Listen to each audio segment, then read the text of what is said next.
Greetings, film freaks. We are the Podcorn Kernels. Join us as we discuss the hard and often indigestible truths that are at the center of the fluffy and delicious world of cinema. Season 2.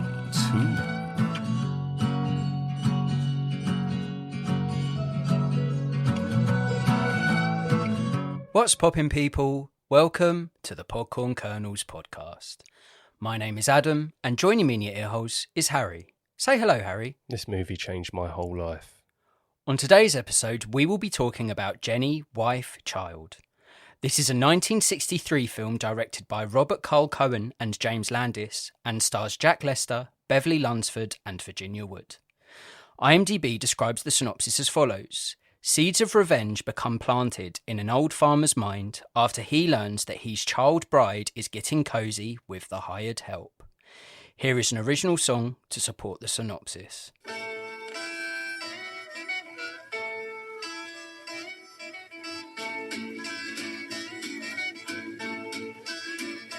work for Peckingpaw. I'm his right-hand man. I work for Peckingpaw. I'm his right-hand man. I milk the cows, plow the fields, I'm at his command.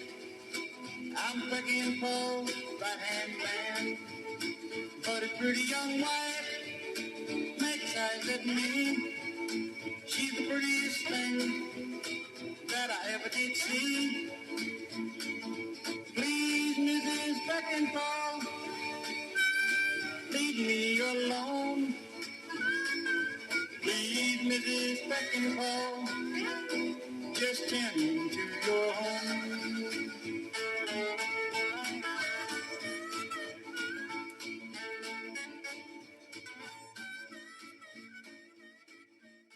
This episode is brought to you in association with Film Masters and Something Weird. These wonderful film distributors have joined forces and kindly sent us a copy of their backwards double feature on Blu-ray for us to give the Podcorn Kernel treatment. If you like the sound of Jenny, Wife, Child, you can grab yourself a copy of this backwards double feature on DVD or Blu-ray from filmmasters.com. Stay tuned until the end of the episode to hear more about the special features included in this exciting double feature restoration. Let's start with some facts about the film. Jenny, Wife/Child, was filmed in 1965 under the original title Tender Grass. No. Yeah. 1965. Tender Grass. I don't know about you. Tender Grass is the right option. Jenny, Wife, Child. If you search that, you feel like people are going to be watching your search history. It feels a little problematic, that title. It doesn't sound good either. No. Jenny, wife, child. Yeah. You just keep adding words, mate. Exactly. And I can't help. Every time I say it in my head, every time I say it out loud, I have to say the slash, wife/child, because it feels significant. And it's worth saying, if you've listened to this far and you're like, I don't want to listen to a podcast based on a film about a child wife, you'd be right. But she is 20 years of age. She isn't actually a child.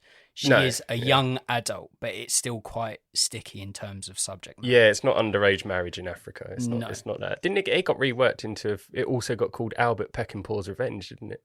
See, even that's better than Jenny, Wife/Child. Yeah. I feel. Albert Peckingpaw. Yeah. Peckingpaw. I don't know, although Tender Grass sounds like too good of a title for a film like this. It feels like it's a really heavy-hitting drama that speaks to some really difficult human situations, and I think it'd be wasted on a film like this one. It's a good name, Tender Grass. Yeah. Yeah, I like Tender Grass. I do. Yeah.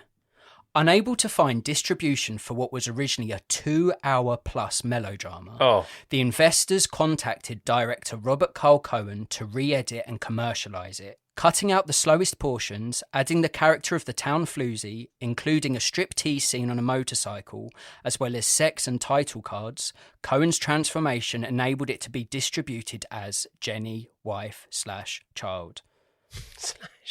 Would you want to watch the 2-hour-plus version of this dog? No. As it was originally intended by Mr. Cohen. What, so the floozy on the bike with the nudes and the flashcards, what are they called? Sorry? Title cards. Title cards. That was all later. That was after the original cut. Yeah. So investors was like, I see what you've got here, Robert. You've got a 2-hour melodrama film about, I'm guessing, forbidden love the dodgy relationship between an old man and a significantly younger woman. Let's make it sexy. Let's throw in a town floozy. Let's have some sex. Let's have some nudity. Let's have some title cards to make it more acceptable to the masses. And I find that weird because a film like this is never going to appeal to the masses, no matter what you fucking add to it. No, it's soft porn. It starts off. I think it's to get you. It was to get people hot under the collar when they were at drive-through cinemas, I think. I feel as if you was a 18, 19-year-old something in 1960s America in a drive-in with a lady friend watching a film like this, things may have got a little steamy in said car. I don't know from what perspective, though, because this is like of Mice and Jenny. Like he's a bit slow, isn't he, Mario? Yeah. Oh, Mrs. Peckingpaw. Yeah, it is an odd one. The relationships are odd in this, and it's worth saying it's another film that focuses on that sort of Hicksploitation genre. So it's all meant to be a little bit incestual. It's all meant to be a little bit problematic. It's meant to be controversial. That's what this film is. So if you're into those films, like our previous episode, this is definitely a thing you should pick up. It's fun. It is fun. I mean, already I get a sense from you that you prefer this one vastly to Common Law Wife. Yeah, because it's running on some common train tracks in terms of filmmaking. It's coherent. It's coherent. Yeah, it is coherent. I do prefer it in that. I thought it was a 68 film. No, I didn't think it was 65. But did they add and remake it in 68? Yeah, or do something to it? It seems to be like Common Law Wife. It seems to be like the original footage was filmed at one point, and then someone's come in, investors, producers, whoever, have decided to get their muddy paws involved and go, let's mix it up. So in this case, another director jumped on the project by the looks of things, and that's when all the other things were added to try and make it appeal to a larger audience. Because I thought it looked like a 1956 film. Like, it looks old. You wouldn't think it was only a few years off of like Space Odyssey and Once Upon a Time in the West and stuff. You saying that is mad. That is a mad fact. Like, thinking what other films were doing and then comparing it to this is absolutely batshit crazy. Rosemary's Baby as well. What, close to when this was actually 67, 68. Wow. So there were some films that looked stunning, and then you got this. But like we said on the last episode, if you consider yourself a cultured cinephile, you've got to take the rough with the smooth. Yeah. You've got to watch your 2001 Space Odysseys. You've got to watch your Rosemary Baby. Yeah. And you've got to watch your Jenny Wife/Child. If you can get hold of Jenny Wife/Child. Yeah. Jenny/Wife/Child. Yeah. Robert Carl Cohen is most famous for his 1967 film Mondo Hollywood. That film is considered a Mondo movie, which is a subgenre of exploitive documentary films. One of the most famous is The Faces of Death, or Faces of Death, isn't it? I've never heard of. Well, I think it tries to sell itself as basically a snuff movie or a film where you see people die, or what happens to a body in a car crash, plane crash and stuff. Very shocking, but I think it was all fake. I think it was staged, but a lot of people probably believed it was real, but it was, exploitive documentary. It's interesting. It's it's that expression Mondo movie. Yeah. I'd like to get more into it, but I don't know. I think it's like, did you ever used to watch Strange But True? No, I didn't. Tried to sell off a ghost story and stuff, like almost in a documentary format. At least that's how I remember it. Yeah, Mondo movie. So in a bid to broaden my horizons, I've got a couple of Hicksploitation films under my belt now. I definitely would be interested in watching a Mondo Hollywood because it sounds cool. Yeah. It sounds like something Tarantino would have been into back in the day. It's weird. It's like a staged documentary to highlight something. So the Hollywood one, Mondo Hollywood, the one he's famous for, the one that I think even people like Paul Thomas Anderson and that enjoyed. It's like showing you the underbelly of Hollywood and how people get psychedelic. It's all like drugs and it's sort of like drawing back the curtains sort of documentary, but it's staged. So it's a mockumentary, I suppose, would be the closest thing I understand it to be. I guess it's the Patience era of mockumentary films, perhaps. Yeah. That's sort of trying to sell something off as it's being a real thing, but it's just staged. It's not real. I thought they were like Mexican cowboy films, Mondo movie. I just assumed it was some sort of like spaghetti western other version of that, but it may be a Mexican made one or something. Listen, regular listeners will know that I am a fan of alliteration, so the term Mondo movies makes me happy. I like that. I like the term Mondo movies. I would like to watch a Mondo movie. I think we should keep this going. We should keep doing weird films now and just never go back to normal film. Yeah. Do you think our audience would grow or shrink? I think my brain would shrink. Yeah. Oh man. I think these films are an acquired taste, and I think they're best served intermittently. I don't think you should watch too many at once because then you start to forget what good films are. My whole world has changed since watching these two films. Yeah. I've stopped watching films. I've isolated myself. I'm not really talking to my wife anymore. It's gone a bit weird. But don't let that, dear listener, stop you from buying a copy because it's a great collector's edition to have, and the people at Film Masters are wonderful. And just because Harry's gone into a crisis after watching this double feature doesn't mean that you will. I mean, you might. Adam caught me watching a hour-long documentary on autism after I watched his film. Yeah, the single most mad coping mechanism I've ever seen. This film's depressed me. I need to put an hour documentary on about people that are severely struggling with very severe cases of autism. Oh, sorry. What did you like about Jenny, wife / child? It's actually got some brilliant frames in the film. Go on. So when Mario's unclogging the sink at the start, it's great imagery and subtext for like the milking of a man's phallus. Like whilst the horny housewife breathes over his shoulder, it actually looks really well framed. And I instantly was hooked on that part. I thought this is going to be one of those naughty little soft porns. The other scene as well, when Daddy Peckingpaw is about to mount his bride, he sets the clock, doesn't he? Yeah. And it's ticking and stuff, and the way it sets the scene and the way they're both facing the audience would be an iconic cover for this film. Yeah. If it was a substantial film. Yeah. But that, because it looked great, because it's very black and white, isn't it? Background's really white. So you've got a field of white and you've got these two characters who are the black and white aspect of the shot. And the way he sets the clock to sort of imply like, if I don't finish in 30, the clock never lies, it's done. Yeah. But it's weird because the ticking's going on, and I thought there's actually a bit of artistic filmmaking within this film, which is strange to say. Yeah. Sounds weird hearing it. I'll give you that, because to be honest, it is quite striking. And they both know once that she's on the clock, basically.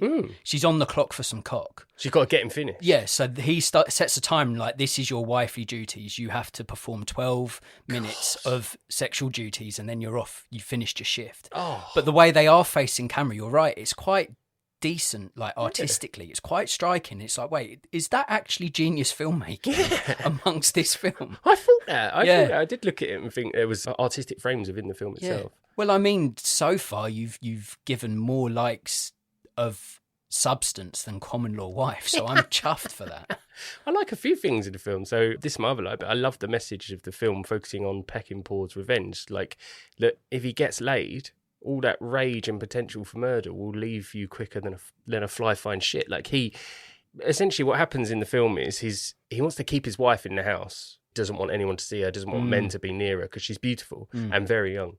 Essentially, she tries it on with farmhands. That's what's implied. There's history there. Like she draws farmhands into the house to like fix the sink and stuff because she wants a young man, because Peckingpaw's old. He's a dirty old man. But essentially what happens is Mario does start seeing his wife. Yeah. Kind of, where he suspects he sees the wife, they're seeing each other, then he's going to have some form of revenge. He's like building up to it, even though they keep missing the mark in terms of building the tension. Yeah. So every time the tension builds, you think, right, this is where he's going to get his revenge. The film lets it sizzle out and it really doesn't work. But what did work was he's waiting to commit revenge, and then this floozy from the town comes up to him and she's like, oh, is Mario here? He goes, no. And she basically rapes him in a shed. Yeah.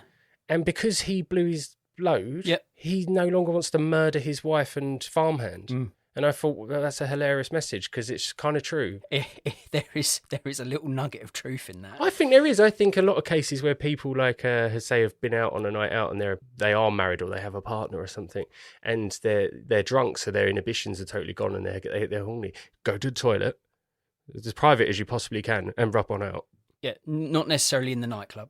No, but go home. Just go and get that out of your system. Release those demons. And you probably won't cheat. And it's probably very different for women, I don't know. Yeah. We're not condoning cheating at all here. But there is, like you said, there is some truth in that. Like he's in a relationship with a younger woman that he obviously finds very attracted, and it probably deeply hurts him that she doesn't reciprocate those feelings. But he quite likes having her there almost as a prisoner, as like a trophy wife, which isn't great.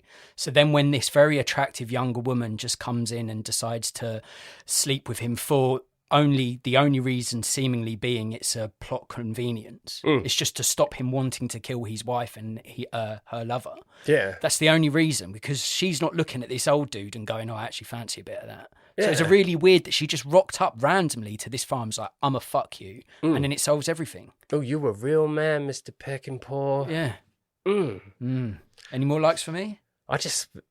I like that the stories behind the films and how they got made are probably more fascinating than the films. Yeah. Just the changing of titles, that we need to get this other director in, we need to add some scenes, we need to dub stuff. I'm like, just leave it alone. Yeah. Don't release it, throw it in the bin. But thank you for doing it, because now you can sit and dissect, and there's wonderful stories in the background about how these films get made. Yeah. It's interesting. I mean, you can speak to any seasoned cinephile and they can talk to you about the theories of The Shining, or they can talk to you about the filming processes and what directors have gone through and production companies have gone through to get films made. Like, they're a dime a dozen. But how many of us know about films like this? Not an awful lot. No. And it is a subject that I do find fascinating. Now, the success of these films do vary. Of course they do. If you go into a film like this thinking you're about to watch a masterpiece, you're going to be bitterly disappointed. But like you said, there is a value in learning about these sort of films. And like you say, I've read some of the background stories and some of the things going on behind the scenes to get films like this made, and it's mad. It's weird, isn't it? Yeah. I think you could definitely do a disaster artist on films like this. Yeah. So take the process of making a very bad film, Yeah, and make that your film. Disaster Artist did it perfectly, and I think you could do that with lots of these sort of films. It's interesting. See, I think it's a very human thing to enjoy watching people succeed. You know, the underdog story, people love watching that. But there's also this odd part of the human psyche of like watching people fail. But watching a film getting the green light and then this be the end result is a weird like success/fail. So Jenny Wife / Child is a movie success/fail. Yeah, nice. Yeah. This must have been it must be a tried and tested film for its time in terms of them drive-through cinemas. They must have been like, if we always show a little bit of side boob, the tension of potential sex or scandal, people are going to come and watch it. And that's all they had to hit. Of course, yeah. And like I mentioned earlier, the subject matter, there's a lot, you know, there's infidelity, there's wanting what you can't have, there's age difference. A huge age difference, exactly that. It's a young woman feeling trapped and wanting to explore both her sexuality and her youth, her yearning for youth and all that comes with it. So there is, if you dig a little deeper, there's a lot of genuinely interesting subject matter here. It's just how it's presented is not great. Yes. That's being...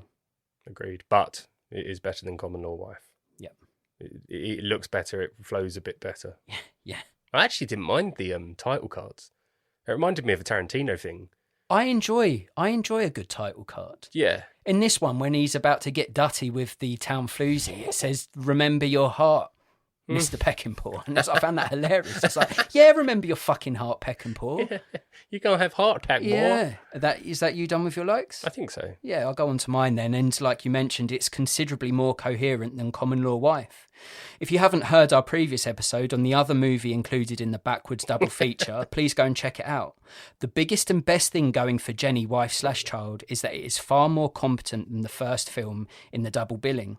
The narrative makes more sense, the sound mixing is better, the performances and dialogue is stronger, and it is an all-round better made picture. Jenny, Wife / Child is a much more accomplished feature film that managed to feel instantly more hick-heavy. This film is by no means a masterpiece, but I enjoyed exploring the themes of wanting what you don't have, lust versus love, and the highlighting of the fact that the grass isn't always greener on the other side. And it's that for me. I mean, I've got to be honest, there's part of me that, as a viewing experience, and you'll probably bash me rightfully for this, as a viewing experience, I kind of preferred Common Law Wife. No. It's worse. What? It is the worst. You're confusing me. Jenny Wife / Child pisses all over Common Law Wife. Yeah. But Common Law Wife showed me things I've never seen before. Is that a good thing? I still don't know. It showed you two films within one. It showed you one in 16mm and one in 35, I think. Yeah. It showed me a cinematic vision of vomiting and having the shits at precisely the same time. It was madness, but part of me was like, the story in this one's very straightforward. So, and it you know, it's got its strengths, it's got its weaknesses, like most things. But Common Law Wife was so fucking mad. It just made no sense. That part of me did like sort of giggle with giddiness at just the madness of it all. I think I actually am the target audience for Jenny Wife Child, because a part of me did want to see what the blonde woman would do because she's quite attractive. Like, she reminds me of Danny Kind from Working Mums.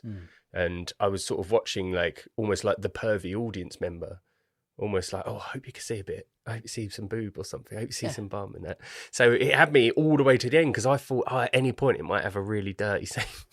So you are the target audience. I am the target audience. Yeah. And that nobody come for Harold cross the table for being bigot, because that's what the film wants you to do. I sat there, I wanted to see some bum or some boob. I'm allowed my own 50 Shades of Grey. I'm allowed to. Yeah, you're allowed to be turned on by films. Two shots of boob. Of course you are. Oh yeah. Of course you are. And how? The actor in this, very physically attracted woman. Very. Yeah, I do think she had a bum and boob double for the water scene though. When they're singing the song, and where I got my birthday suit.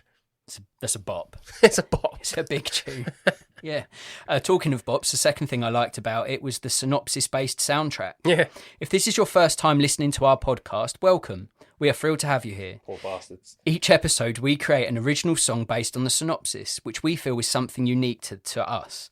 The fact that this film starts with a synopsis-based song was something I took great pleasure from, and I love the fact that the music and their lyrics perfectly aligned with the events that were shown on screen. Jenny, wife/child, genuinely surprised me with some legitimately quality bops that I was not expecting from a film like this one. Bops. There's some genuine anthems in this one. Dave Allen Band or something. Isn't it? I think that's right. They released an LP for the film. It had this film's cover, and they released an LP. A whole album came out because of this film. If you were out and about and you saw Jenny, wife/child, the soundtrack on vinyl, would you be tempted? Only because I think its rareness would be worth saying in 30, 40 years. Okay, so if you saw it out there for a $5, would you pick it up? Only to give it to you for Christmas. $10? Yeah. 15? No. Okay. 12.50. To be honest, if I saw it out and about, I don't have a lot of money. But the fact that it would be such a rare gem, I think I'd have to pick it up. I think I'd have to. Because it would just be such a mad thing to see in the wild. It would be funny to own. Especially if you saw it somewhere near where we live. The thought of someone in our local area knows of Jenny, wife/child. It'd be a pure madness. Another thing I liked about the film was the morning's chill oft dampens the night's successes. Jenny, wife/child, uses text to inform its audience of what is going on between scenes. I found this nostalgic nod to how cinema used to be a really characterful way of driving home the narrative. This term is perhaps the greatest written summary of a hangover I have ever seen, and I took great joy in finding a genuine nugget of written gold away from a film that hardly anyone would have seen over here in the UK. I just thought it's a great sentence, that. It's amazing. Imagine being hungover on a hot farm with no cold water, and you're just in a barn with no aircon. You've got to get over your hangover. Oh, mate. I mean... Oh, do you know what I'd go and do? I would go and huff up a horse turd so I could chunder quick. And then I'd go lay in the river. Oh, I'm not going to lie to you. The thought of huffing up a heavy horse turd is making me feel very... very ill. And as it stands in England right now, in the time of this recording, God knows what it'll be like when this episode goes live. It is bloody hot. It is very, very warm. 30s. And like we've said in the episodes before, like the episodes we do on films where it seems hot, it's always hot. When it's raining, it's raining. When it's cold, it's freezing. It's a weird happenstance. If the snow one ever happened, I'll be the happiest person on earth. We deserve just sitting here while it snowed outside, doing a snow film. That'd be nice. I'd like that. Be amazing. We are due a good snow over here. Adam said to me just before we recorded, he said, imagine putting on a huge bomber jacket and going to stand outside and having a hot cup of Hawlings. I would argue there's your hangover cure. If you're in somewhere hot, have a quick schneef of the horse turd, zip that coat up, chug that scalding hot Horlicks, and you'll get rid of that dog in no time. What didn't you like about Jenny, wife/child? Coitus right after dinner is unacceptable. Let it settle, people. The belch potential and food whiff is too high, first off. Intrusive and inconsiderate. Like, I have never finished a dinner and thought I could go 20 toes right now. Yeah, give it a bit. Food settled right in your stomach. Yeah. He eats and he's like, right, go get it. Makes me feel ill. Let me work off that steak and mashed tater. Mash tater. Let me smash after my mash. Oh, mate. You're Yeah. on fire today. Other just like overdubbed scene with the town floozy outside the bar, audibly laughing, but her character clearly stopped laughing Yeah. to beckon or instruct Mario, but her laughing continued, but her mouth is not moving. It's mad, isn't it? It's never acceptable. There's scenes in this, like we said, of the weird, like, clock ticking for cock time, and the way that is really artistic, the way they lay back into bed and you know that she doesn't want to do it and that's all he wants after having a plate full of mash and steak. Oh. And then they have that scene later on in the film where it's like, where's that effort here? Like, that was really artistic earlier. Well done. Well done. Give yourself a round of applause. And then later on, like, she's clearly not talking and they just dub it in. Yes, it's a weird cocktail, isn't it? Just don't have any noise. Why do you need her to be laughing and saying Mario? Why can't you just have the footage of them moving with you don't know what they're saying? Don't overdub. Yeah, There's no excuse. Or just play another one of the many bops. Yeah. Just get the lads singing one of the songs about them drinking wine and fondling each other. Yeah, like, you know. just cut that scene and get it to them on the bike when she's undressing. Like, don't weaken your film. Yeah. Just because you want it to be longer by 10 seconds. Yeah. Oh, no. Everything okay? my third dislike, Albert Peckingpaw looks like my biological dad. Oh, shit. Yeah. This podcast could take a sinister turn. He looks like him. Does he? Well, yeah, now, not when he was younger, but like if I was to see a photo of my biological dad now, he looked like Peckingpaw. So Peckingpaw could be Peckingpaw. Peckingpaw. So I watched a whole film with Peckingpaw, original biological dad, being the matriarch. And you're seeing Peckingpaw want to poke after a plate full of potatoes. Yeah, and he did like steak. He did like... Can we confirm that it's not your dad? I think it was safe to confirm because the film was made in 1965 and the guy looked very old. if the man playing Albert Peckingpaw is floating around today, like, they need to study him for science because he's doing fucking well. He really is. He looked like a knee. He did, and a sore knee at that. Is that you done with your dislikes? Yeah, I can't really give this film a genuine review. What do you want from me, man? No, it's fine. It's a lot better than The Common Law Wife. It's more consistent. It actually did have me hooked because I was being a bit dutty.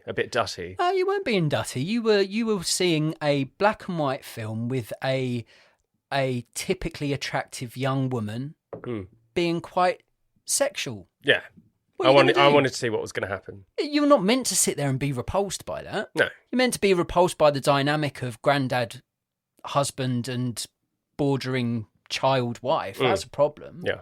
But no, Yeah, I'm done. that's good. Gone to my dislikes then, Jenny.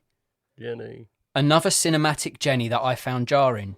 I felt deeply sorry for young Jenny being forced to be married to an old man. I understood her disdain and was happy to see her want to break free from her shackles. But the way she judged Mario for having a love interest that wasn't her was frustrating. It ain't Mario's fault you're married to a fossil, Jenny. I didn't like that Mario had a whiff of forest about him, like you said earlier, and I didn't like that the 1960s Hick Gump was mistreated by his own fair-weather Jenny. Hick Gump. I sympathised with her being married to a stingy old coot like Arthur, but she was more than happy to forgive when he bought her a nice new dress. Her love seemed to go to the highest bidder by the end, and I ended up disliking a character that I was meant to be rooting for. She turned out to be a shallow fuck, but at least this flaky Jenny stuck around, unlike Forrest's Jenny, who came back and forth. So I think the fact that it was another Jenny that was a bit of a dick, that was a dislike for me. Of Mice and Jenny. Of Mice and Jenny, as you superbly put. Yeah. But, like, why is she on her high horse? She don't like Albert, fair enough. He's an old-looking knee dad man. Knee dad. Yeah, like, we get it, but later on she's fine with him because he went and spent $1 on a nice new dress. The minute he got her a dress, she was happy as hell. Yeah. The thought of sex, no, I probably wouldn't have bothered her anymore. No. She was And it's just, she wanted Mario when Mario was this exciting other, was ready to steal all of Albert's money, fuck off into the sunset. And then when she gets a nice new dress and she's like, Peckingpaw's not too bad. Yeah, it wasn't arranged marriage. She didn't have to marry him. Yeah. God damn it. It was an odd one. Yeah, Jenny grated on me. Jenny. Yeah. And I just think, if you're a Jenny in a film, you've got to do a fair bit for me to get on side with you, and I don't think she did on this. No. I also didn't like it was just a redneck Romeo and Juliet. As I said in my likes, Jenny Wife / Child is a far more considered and competent film than Common Law Wife, but at least Common Law Wife was so bonkers that it felt original. Large parts of the narrative in this one felt very similar to Romeo and Juliet and the thousands of other forbidden love stories out there. I loved leaning into another Hicksploitation picture, but would have loved it even more if it offered something a little more unique like Common Law Wife did. And I don't know, I think the problem with watching this double feature back to back like I did, after watching Common Law Wife, I kind of strapped myself in for absolute chaos. Again, yeah. Because I was like, well, is this what Hicksploitation cinema is? Like Bad. storyline competence, all of these things are just non-existent. So I was kind of bracing myself. But what I got instead was kind of like you said, a vaguely interesting story where I was actually invested in what was going on. And because it's old and black and white, it's got a bit of charm to it as well. So it had a bit more going for it. A lot more going for it. Very much. And what a strange man I am for saying that that's a dislike. I'm upset it wasn't as shit as Common Law Wife. Well, it's because you want it to be like almost like Paprika or Everything Ever All at Once. It almost so mad. Yeah. I wanted to sit there and so be... bad. Yeah, so mad, so bad. I wanted to sit there again and be like, oh, is this another... Like, am I having a seizure because what's happening on screen is just so mad? A dribbling. Yeah. But no, and for me, it is a dislike because I was really like wetting myself up for some weird.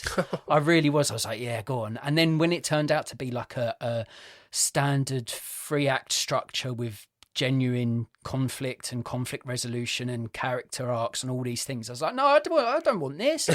I want fucking nonsense. So I was a bit disappointed. I suppose the dancing is the weirdest part of the film. Yeah. Oh, in this film, if you've got any conflict or an argument with someone, you just go down to the local bar and dance it off. Mr. Peckingpaw.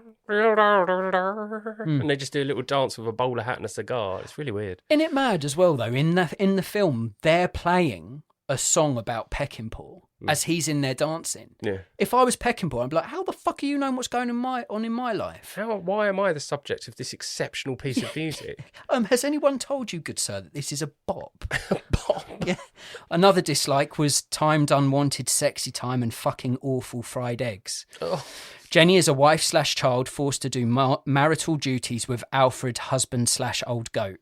Somehow, the inclusion of a timer to count down coitus time made the whole situation feel so much worse. I said coitus as well. Yeah, it felt like she had a cocking quota she had to fill, and that duty was only done with when the timer ran out. The eggs that Mario, hired handboy / boy, had for breakfast looked fucking grim and put me off of fried eggs, which are a favourite of mine. Those eggs looked rough. Those eggs were burnt to fuck under. I felt like you were rapping then. I almost did a beat. Yeah, I may need to call an ambulance. I'm sweating the fuck out. Oh, I'm stuttering all day because of the heat. But for me, that the fact that he's got a clock that seemingly is a countdown device, that once that clock has finished, sex can stop regardless of where you are in the process. Yeah. It's like, well, your wifely duties do say that you have to lay with thee for 12 minutes every day. It was weird that he and she looks devastated, right? Old Peckingpaw touches her and she grimaces. She don't want that. She don't want that Peckingpaw. She want nothing to do with it. And then he looks sad and you're like, oh, he's realising that she don't want it. Then he's like, oh, fuck it. She's on the clock. I'll take it and anyway. then just lies her down and you know what's happening. You like a schedule though, don't you? I like a schedule. I do like a schedule. But even schedule Adam John, not for sexy time. Schedule. Not schedule Adam John. Usually cook me some eggs. No, I'm not. Usually chocolate. Yeah. No, for me, as a man that loves structure for sexy time, no. You gotta let the juices flow naturally. Maybe, but if he prefers regular once a week and it's timed, then the clock never lies. Stick to your schedule. It's like commitment. It's set in stone, isn't it? Whereas sometimes you have three in a week and you're having the greatest time, and then you have one in a month, and then you feel like you got leprosy or something. And then you get a town floozy breaking into your farm and just deciding to shag you, and then all's right with the world. God, is the heat affecting me? I think so. I've said schedule all my life. In the last 5 minutes, I've said schedule 16 times. It's because I said it. And I've never said schedule. I say schedule as well, and I said schedule. I'm sweating. It's schedule, right? It can be both. It's this If it's film. Christopher Walken in Bond, it's right on schedule. Yeah. Well, it doesn't matter. That wasn't bad. It's about Jenny wife/child. Who cares? Oh, so hot. Yeah, I'm sweating. We're almost there. We're nearly there. I've got some questions. You've answered already, but I'm going to ask it anyway. Out of the 2 films appearing in the backwards double feature, which did you prefer and why? Tender Grass. Was it Tender Grass? Yeah.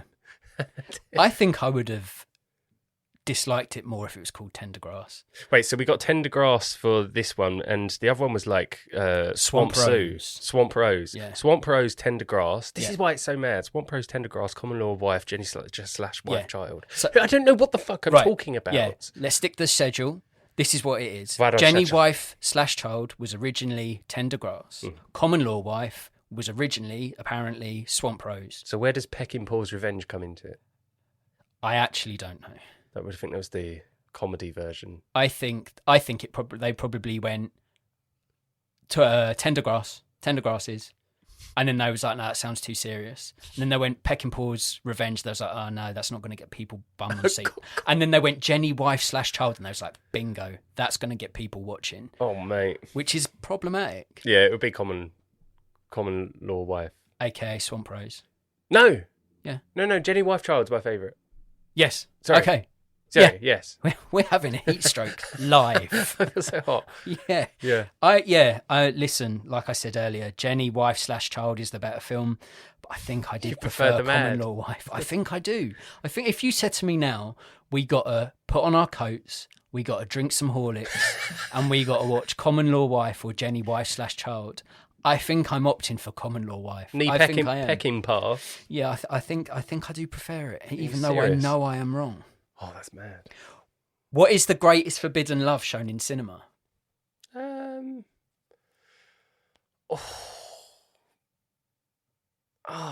you have one? I do have one. Can you tell me yours? Yes, and I think it is, even though this is opinion based, I think this is, for all extensive purposes, the correct answer. Brokeback Mountain? Yes. Hey! Yeah.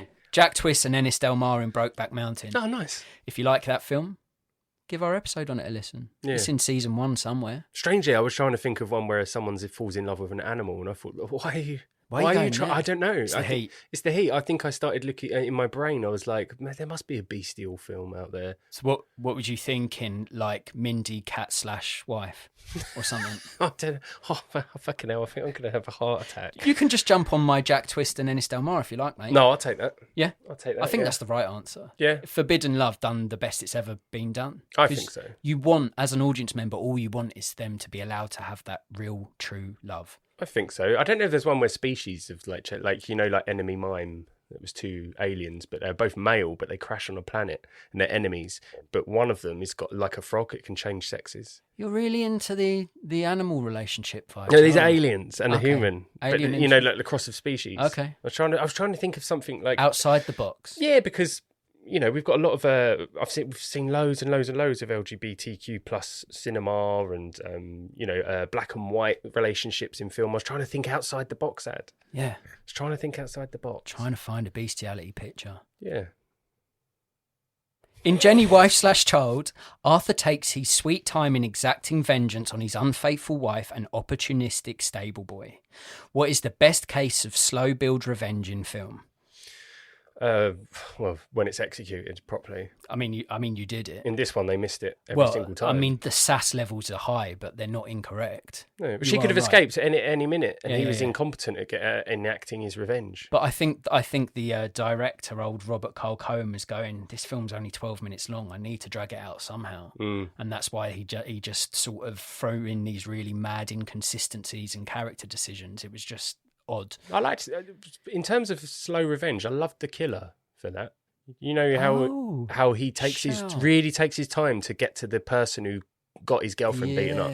So what? You're right. So often in films, if they see a wrong one, especially a hired assassin, if they see a loved one mistreated or killed or whatever. It's just all guns blazing. Rage. Like, if you're in my way, you're going to get mowed down. This one was like, well, I know I've got other professional killers after me. I've got to be tactical. I've got to be meticulous. That's a great answer. Yeah. And if you like The Killer, we also have a previous episode on that one, We do. which is the first episode of season 2. Yeah. Go and check that So out. long ago. Go and check that out, you motherfuckers. My best example of vengeance on a slow build is The Skin I Live In. Oh, yeah. It's so good. That's the best. I changed my mind. I changed my mind to that. You showed me that, dog, and what a warped little film that is. I love that film. I don't want to give too much away, because if you haven't seen The Skin I Live In, that is a film you should go and watch immediately. Exceptional. In fact, I won't say anything about The Vengeance in case you're wondering what that film is, so I'm promoting the film just for free. Yes. But go and check it out. Mhm. What would you rate Jenny, wife/child, out of 10, please? 4? Okay, so you're not going with the B rating or the pickles scale. No, you're just going stone cold 4. He had something. It's an old film as well. It's black and white, but there was things there. It's not great. Yeah, It's not great. It's not. It isn't great. But I didn't mind it. See, it was only after watching this film I kind of regretted not following suit with your pickle and your B rating score, because I gave Common Law Wife a 5. And considering this is a better film, I can only go up.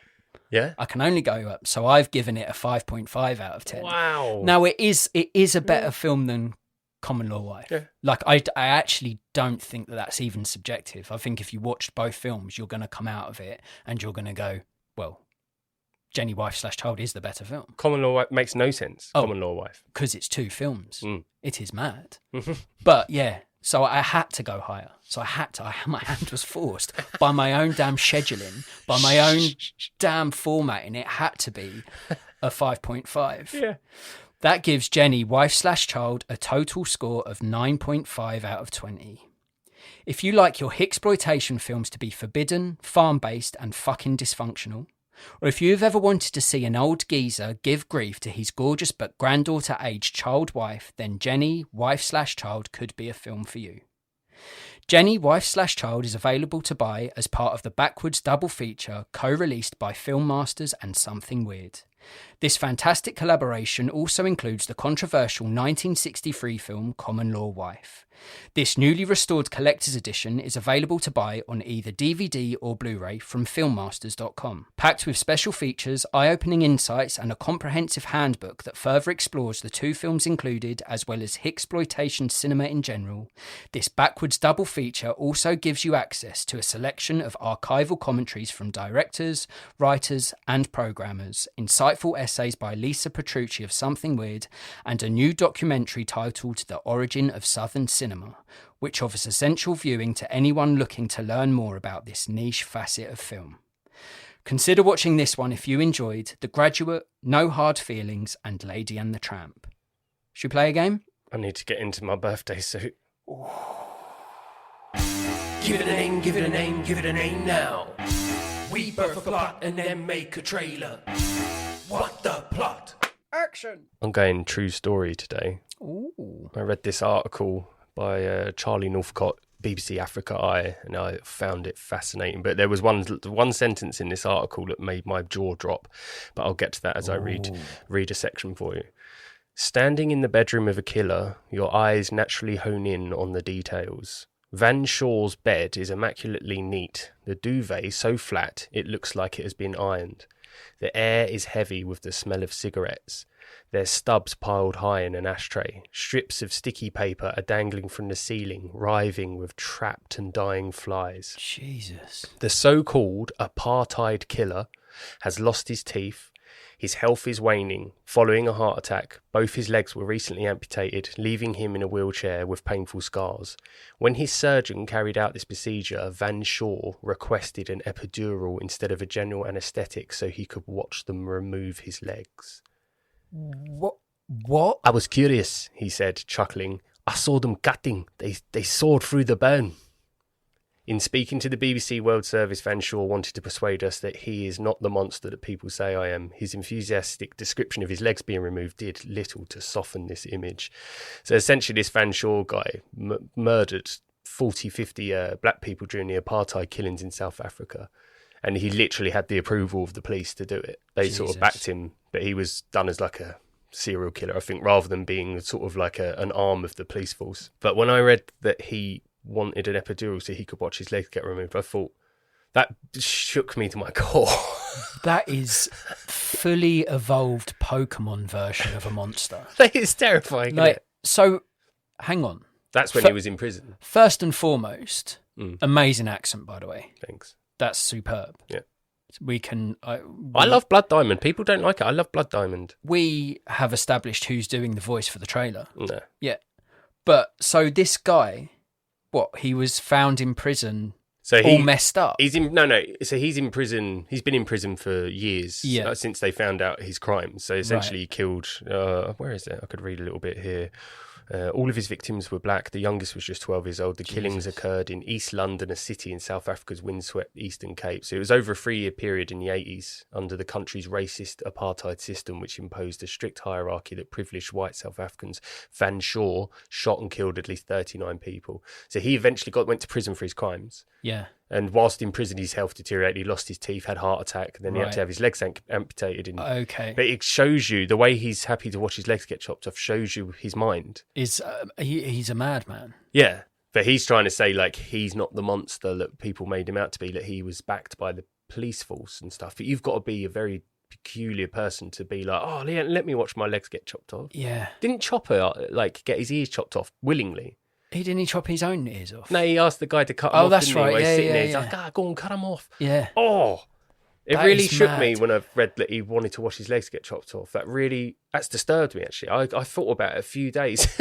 I mean, yeah, that's going to sit with me, I think. And this is an interesting story because obviously it's based on real events, and it's not one of these like villain origin stories. It's almost like a real life antagonist looking back on what he's done and having a sort of self-righteous delusion of not feeling that he's the villain. And it could be like that amazing documentary you showed me, was it The Art of Killing? Yeah. Where at the end he realises the severity of what he'd done. Yeah, and he starts heaving. And he starts being sick. So maybe through him telling this story, it's the first time that this... what's the fella's name again? Van Shaw? Lewis Van Shaw's the guy who did the crimes, and Charlie Northcott's the journalist, I think, that wrote the article. Okay. But it would be great if the film started with like the what's it called? The cell door closing, and then an interviewer asking him questions. Yeah. And then we go through flashback. Yeah. And maybe the scandal is that he wants the police force to also be held accountable for allowing him to kill people. Maybe. I mean, that is a fascinating film. It's a popular thing in modern culture to give like villains origin story. Not real life villains, but you look at Joker, you look at Cruella. Downfall. Yeah, but doing it with a real life individual, and you're not watching this to be like, oh, that's why he's the way he is. You're watching this to be like, this guy is just twisted, and you're not watching it to empathize or sympathize with it. You're watching to see like there are people out there that can do these things and still don't consider themselves a villain. And the fact that he's willing, that for me, like you're hearing his story through this via the reporter, and the film probably like ends with him watching his legs getting chopped off. Like he's that far removed from that would be what a is great ending, right. wouldn't it? Watching what a shock ending. Yeah.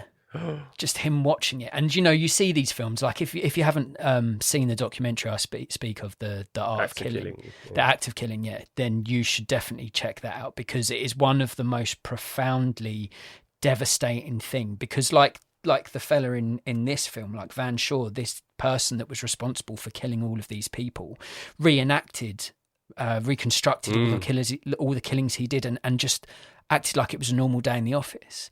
And the beauty of the documentary team is they just let him do it. They didn't sort of like say, do you not find this abhorrent? Do you not think this is awful? They just let him. And then by the end, he realised like the severity of it, and you could see the physical reaction this guy had. Now, I'd like to see this film, because you could even go one step further, and this Van Shaw character could never show any remorse.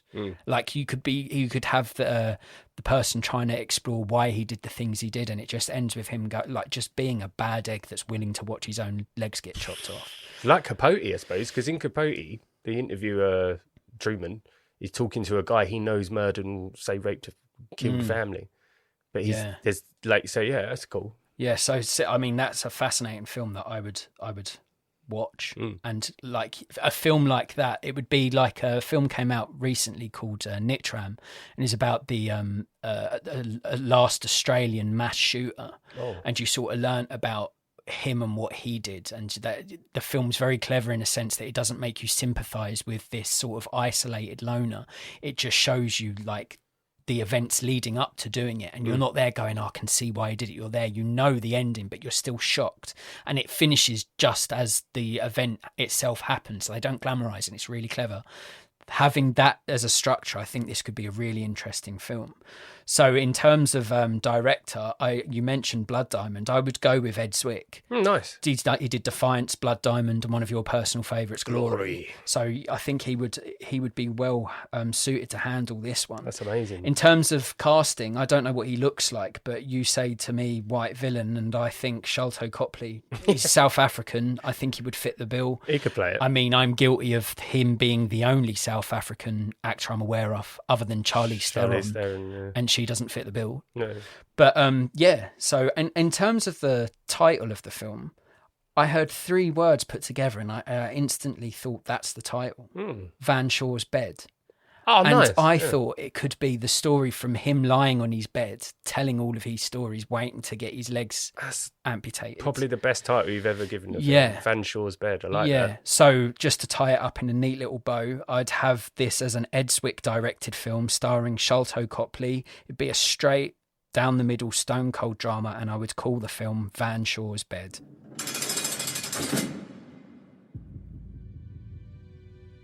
Mr. Van Shaw, thank you for speaking with me today. What encouraged you to do the awful things that you did? Every night is a new adventure, if you want to put it that way. And just how did you go about killing so many innocent people under the guise of the law? I was barefoot. It's quiet. Don't have your shoes squeaking on tiles and stuff. And is it true that you hunted in the dark, Mr. Van Shaw? If somebody breaks in, the adrenaline gives off an odor, and you can pick up on that. I found stalking them in the dark exciting. The quotes included in this trailer are from Louis Van Shaw himself. A terrifying true story from Ed Zwick, starring Sholto Copley. Van Shaw's Bed, coming soon.